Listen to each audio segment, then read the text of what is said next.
Thank you, Tom. Of course, if anybody goes back and looks at my cabinet notebooks, they will see that I spent half the time drawing members of cabinet. I am digging deeper into the Howard years for this presentation, but I want to start at the present. Could we have avoided the mess that we are in on climate change and energy? This is what I mean by a mess. Investors in generation and in networks have long pleaded for a settled path to carbon neutrality, to absolutely no avail. Emissions reductions are too focused on just two sectors, power generation and agriculture. Linkages between grid investment, electricity market mechanisms, investment in fast surge capacity and storage capacity, demand management and emissions reductions are poor. The result is an unstable grid and high costs. Overlapping greenhouse strategies between state and Commonwealth governments add further cost and complexity. Too many in Parliament promote fringe climate science sceptics and alarmists, and asinine culture wars are swamping thoughtful discussion of real-world action. Australia is not fully confident of its role in combating global warming or on burden sharing across the community and between generations, this one and the next. Over the period from 2013 to 2018, Australia's CO2 emissions from fossil fuel use grew by 4%. China's grew by 2%. In 3 out of those 5 years, Australia's grew while China's fell or were flat. Yet we often use China and China's emissions as an excuse for not acting further ourselves. Even if we meet our Paris commitments, we will not end this pledge period on the sharp downward emissions trajectory that we need. There has been a strident and misleading political debate about the complex reasons that power prices have soared. This mess is the result of bad decisions by many governments and an increasingly toxic media environment. The Howard government missed a unique opportunity to forestall some of these mistakes. Not all of them, but some of them. But were there domestic and international pressures that can excuse it? If we go back to 2001, by September 10, the Howard government felt pleased with its achievements in energy and in climate change. The Kyoto Protocol and the 1990 baseline, which included land clearing emissions, suited Australia very well. Australia had signed the Kyoto Protocol on 24 April 1998 and commenced the ratification process. The Howard government had advanced the integration of the eastern states' electricity markets and modernised fuel standards, allowing lower emission vehicles. There had been a large increase in greenhouse abatement funding. The minimum renewable energy target would boost Australia's renewable energy consumption by 30%, albeit from a very low base.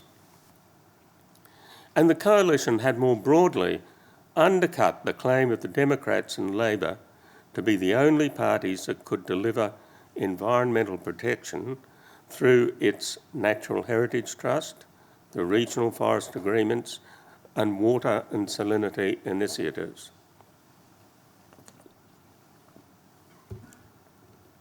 It could and did argue that it was acting responsibly to tackle climate change. But Howard, personally, had 3 times rejected the advice of officials, 2 by way of memoranda and once backed in 2000 by Environment Minister Robert Hill, to introduce a price on carbon, preferably through an emissions cap and trading. Officials believed that the government's preferred choice of regulation and purchasing emissions reductions without an overall cap was expensive and unlikely to be very effective. His government also rejected suggestions for a traffic congestion charge in our major cities, but then so has every subsequent government. These were signs of things to come. A great disruption. On September 10, 2001, Max Moore-Wilton called me from Washington. He told me that he thought that Howard might have agreed with President Bush that Australia would not ratify the Kyoto Protocol. This happened at some point in a conversation that also covered global security issues, the Middle East, and the possibility of a free trade agreement between the US and Australia. Max's call was brief and cryptic. September 11, we all know the dreadful events that happened. So it's not surprising that there was no mention in cables or in press reporting of climate change. September 12, the travelling party returned on Air Force 2. No confirmation of any decision to stop the ratification of the Kyoto Protocol. 5 October, an election was called. No mention in the course of the campaign of a decision not to ratify. 12 November, David Kemp was appointed Minister. No mention of any decision not to ratify the protocol in the Prime Minister's charter letter to David. No subsequent decision, no subsequent cabinet decision not to ratify. I concluded that Max had either overinterpreted the discussion, which is easy enough to do, between Howard and Bush, the PM had changed his mind, or that I'd misunderstood Max, and it was a pretty brief call from a car. The World Summit on Sustainable Development was scheduled for August 2002. The EU and developing nations were planned to place huge pressure on the US on climate change. On 5 June 2002, World Environment Day, Dr. Kemp was leading the Australian delegation in Bali to the preparatory conference for the summit. We were stunned to be told by journalists that the Prime Minister had announced in Parliament that Australia would not ratify the protocol. I'm going to pause for a sip. I believe that decision cast a lasting shadow across the Howard government's domestic energy and climate policies. It reduced the public's faith in multilateral action. It reduced the scope for the Commonwealth to use the foreign affairs power to override the states to force a more coordinated approach to emissions reductions.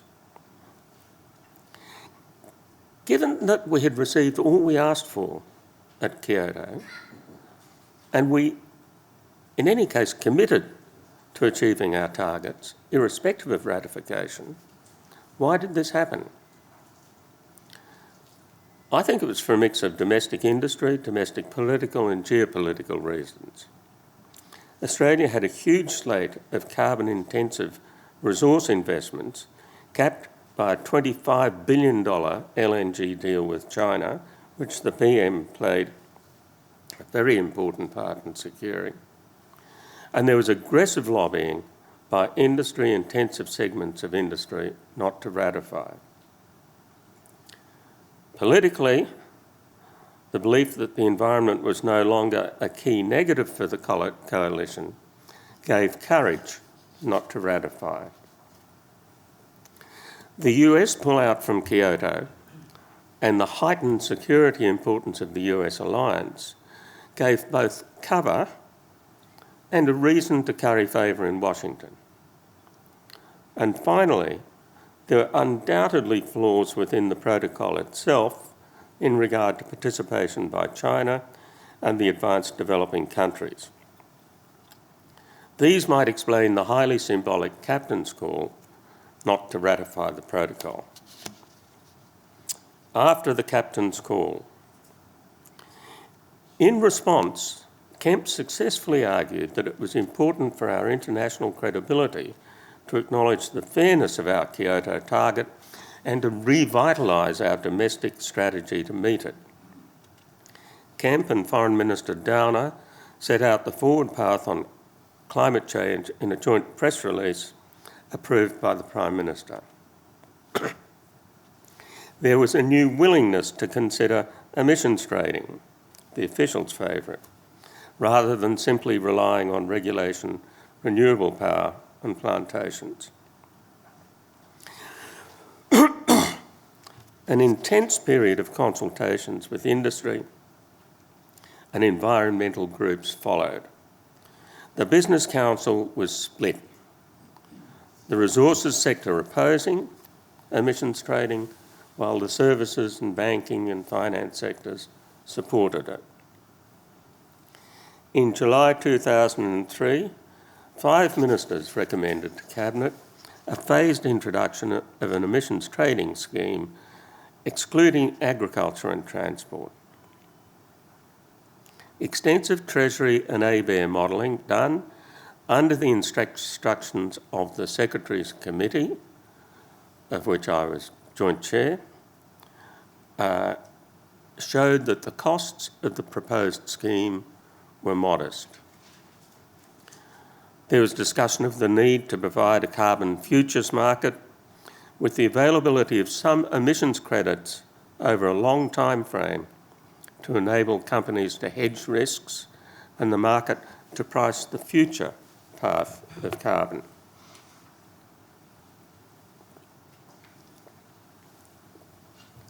I thought that these permits had to be property rights for constitutional purposes, so that governments would be forced to buy them back if they wanted to tighten the target. Industry groups had a clear knowledge of the submission's content. There was concerted lobbying effort, and after consultation with selected industry groups and ABARE, but not Treasury or the secretaries, Howard returned to Cabinet with revised modelling done by ABARE on a scheme and parameters which were frankly quite different from the scheme that had been put to Cabinet. The submission was then formally rejected. The long-promised Energy White Paper, Securing Australia's Energy Future, released on 15 June 2004, marked a shift in emphasis towards technology development. It announced at least $1.5 billion, a huge sum at that time, in investment to demonstrate low emissions technologies to reduce greenhouse gas emissions from our energy sector. The bulk of that expenditure was directed at carbon capture and storage, but there was a considerable sum to assist the commercialisation of renewable technologies too. Now, expectations of early yields from carbon capture and sequestration, CCS, were partly based on wildly optimistic advice. I was present at a meeting with the Prime Minister where an important science advisor presented industry figures suggesting that the cost per tonne of CO2 abated by CCS could be as low as $10 to $30. A number of officials, and I was one of them, argued that this was hugely optimistic. Our intervention was not welcomed. In fact, the cost has turned out to be $100 to $150 per tonne. It hasn't been reducing, but there are hopes it will reduce in the future. It is an important medium-term option. Everyone recognises that. But it's proving much harder to reduce the costs than the Prime Minister was told at that time. Nevertheless, the emphasis on the White Paper, on reducing the emissions footprints of our major exports made sense. The MRET target, that's a renewable energy target, was confirmed and the scheme was extended to 2020. But the government didn't accept Grant Tambling's recommendation to increase the target to 20% by 2020. The White Paper recognised three factors that would loom large in the future. First, that there were inevitable future energy price increases as new generation, transmission and distribution capacity replaced old, fully amortised assets and demand increased. Second, that there was a need for a stable and predictable policy framework to support energy asset investment. Third, that intermittent renewable sources such as solar and wind would imperil grid stability unless effective storage mechanisms were developed. The first point, the inevitability of rising costs, has been pushed aside in the political argy-bargy over climate policy. The rejected proposal for a cap-and-trade system with a capacity to develop a futures market would have provided the stable and predictable policy framework the White Paper sought. The White Paper did give the development of the national energy market a boost and recognised the risks of intermittent power and the need for storage. But it failed to anticipate the need to integrate mandated intermittent sources with very low marginal dispatch costs into the very centre of the market's pricing mechanisms and grid investment decisions. That was a failing. It was a sad failure, but then it was a failure of all of us. None of us anticipated how rapidly renewable energy prices were going to fall. Howard went to the 2004 October election knowing that energy and climate were not major electoral issues. The election was fought and won on national security and economic management. 2004 to 7, hubris, work choices, followed by panic.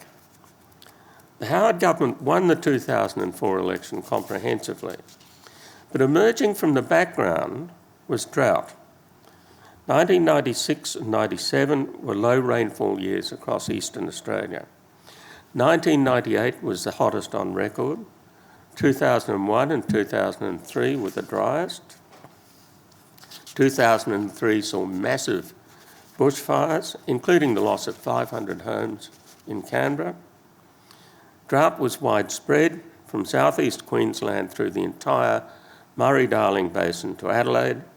There were huge algal blooms and massive fish kills along the Darling. As 2005 began, water shortages emerged in all the eastern capitals. Climate scientists were cautious in linking the drought with climate change.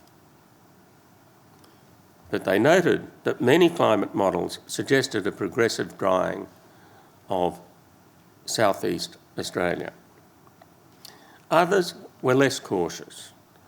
In 2005, Tim Flannery's The Weathermakers became a bestseller, and Al Gore's documentary film about the risks of climate change, An Inconvenient Truth, was soon packing the cinemas.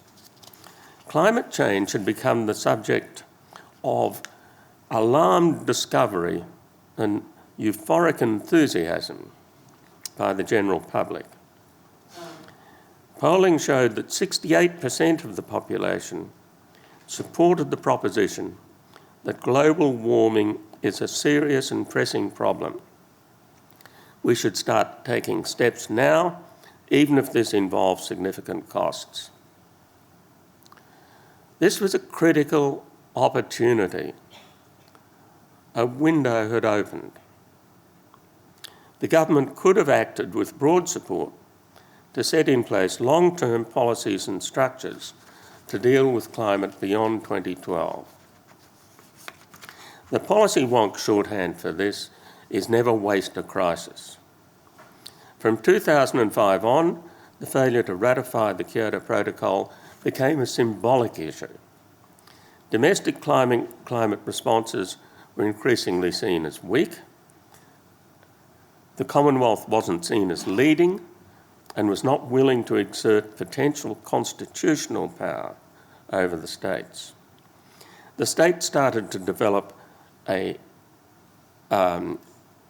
national emissions trading scheme and progressively set in place a series of overlapping, uncoordinated renewable targets, subsidies and feed-in tariffs.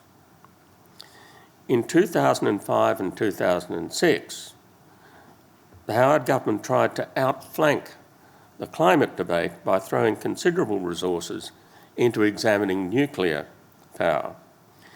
The Prime Minister announced a new strategy for the future development of uranium mining and nuclear power in Australia, involving a number of actions that can be taken immediately. To win the public over on the nuclear option would have needed more time and to be based on a full-throated endorsement of the climate science. And that had been missing for some time. But while the government was focusing on nuclear power, the drought was deepening. Australian capitals were commissioning desalination plants. The community was getting angry. Anxiety was rising in the government. I even had calls from Peter Conran, what will we do, about how to handle the politics of climate. It had enough on its political plate with work choices, the wheat board, and its time. It wanted climate off that political plate. On 10 December 2006, the PM established a task group to report on workable global emissions trading system and the steps Australia could now take for it.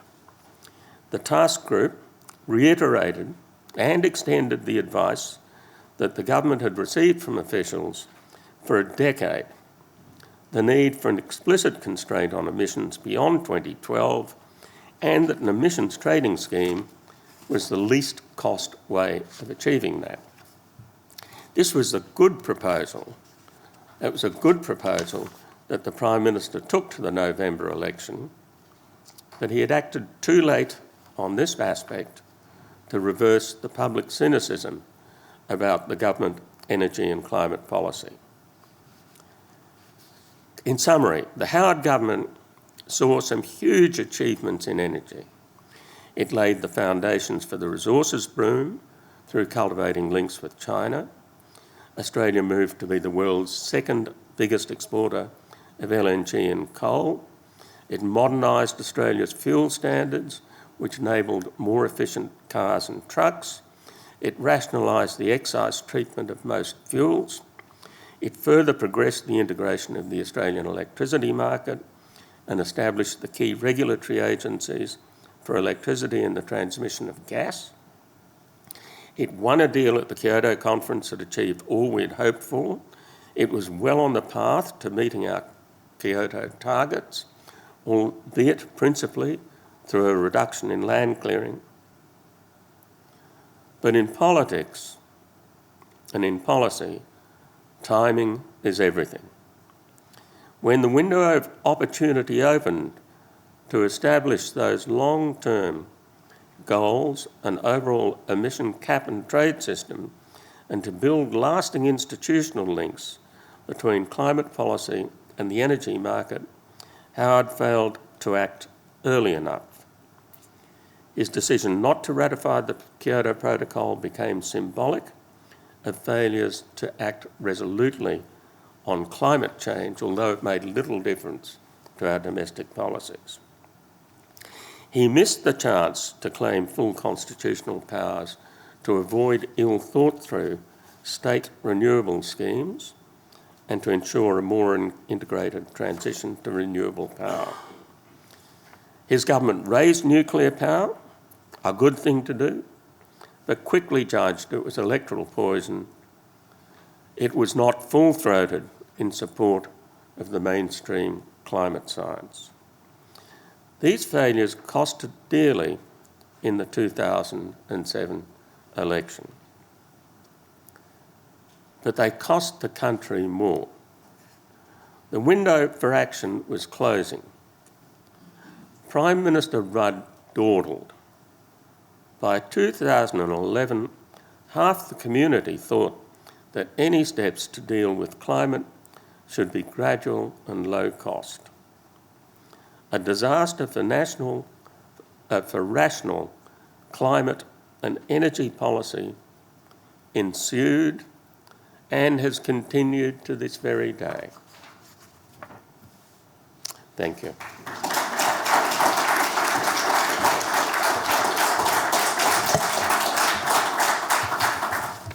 Roger, thank you. Can you help us explain the phone call from Max Moore-Wilton on the 10th of September? Was it to soften you up for something you thought was coming? Because it... Obviously, I've thought a lot about this phone conversation. I got calls not infrequently from Max, usually wanting me to do something that he knew I didn't want to do. I've not heard that before. Oh. Well, I don't think I was alone. But it struck me as odd. It was very brief. He mentioned a car.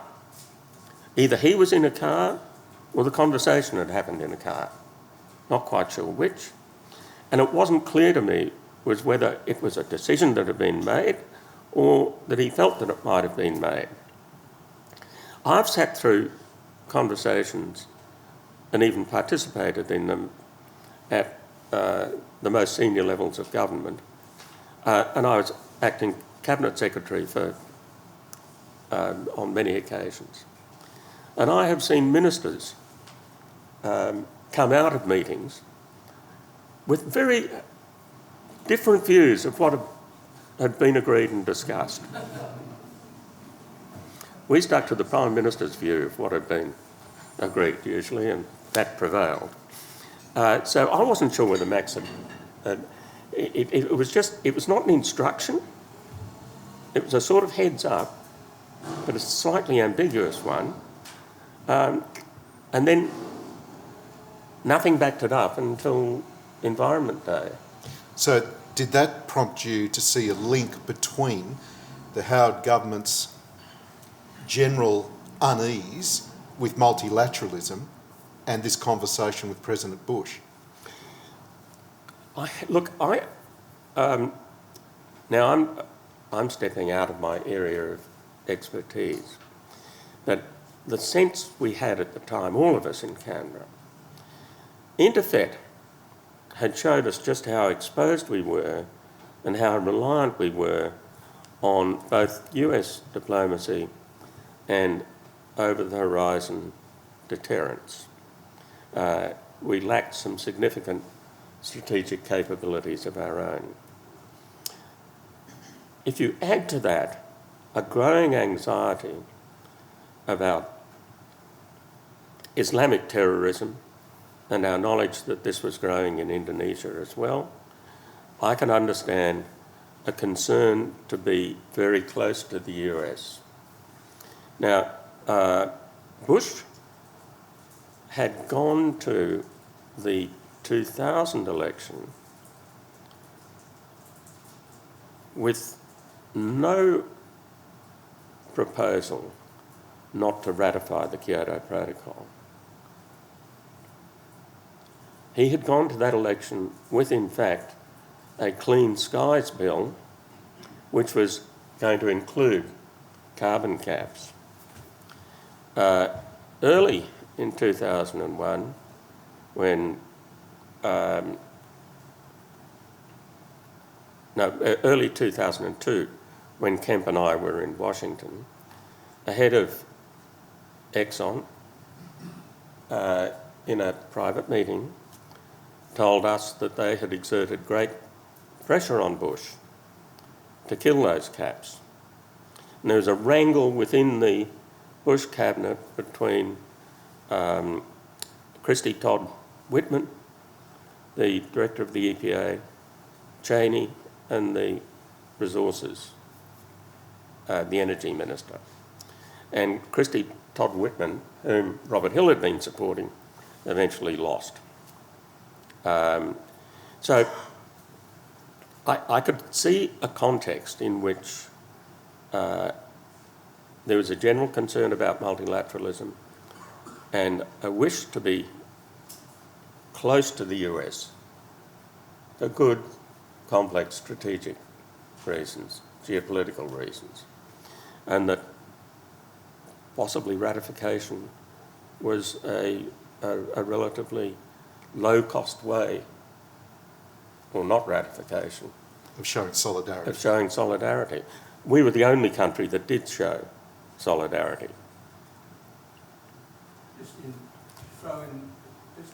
Just wait for the microphone, Mr. Howard. Just for the microphone, if we could. My memory may be failing me, but hadn't the American Senate during the Clinton period voted not to ratify? Look, nobody expected the Senate to ratify. Yeah, but they voted unanimously. I think there are a couple. The non-ratification or failure to ratify was not a new innovation of a Republican president. That's the only point I make. Yeah. And I think it's fairly relevant. We had never expected the US to ratify in that sense. And the US never, for example, ratified the Law of the Sea and a whole bunch of multilateral... You use the language of you'd never had any indication of an intention not to ratify from Bush. The reality is the other way around. No, the difference is between the administration and the way the administration acts and the ratification by the Senate. The Senate had not ratified any multilateral treaty for about a decade. But the administration was at least if it had been a Gore administration, would have carried on anyway, behaving as though it accepted ratification. And the world understood that. That was the common American approach to multilateral treaties. Law of the Sea is a good example. I'll have something to say later about multilateralism. It just wasn't an issue. Any other comments or questions? Roger, I knew that this would be a spirited discussion, which we've not yet had, but we will do, I suspect, at morning tea and at lunch. This is a topic, this is a subject that matters. There are questions I wanted to put to you about the more recent debate about climate and bushfires and how you'd respond if you were still the Secretary. We haven't got time to do that. Also raising issues about whether the election cycle being so short and whether that precludes or affects longer-term policy development in this kind of area. But that'll be for another time.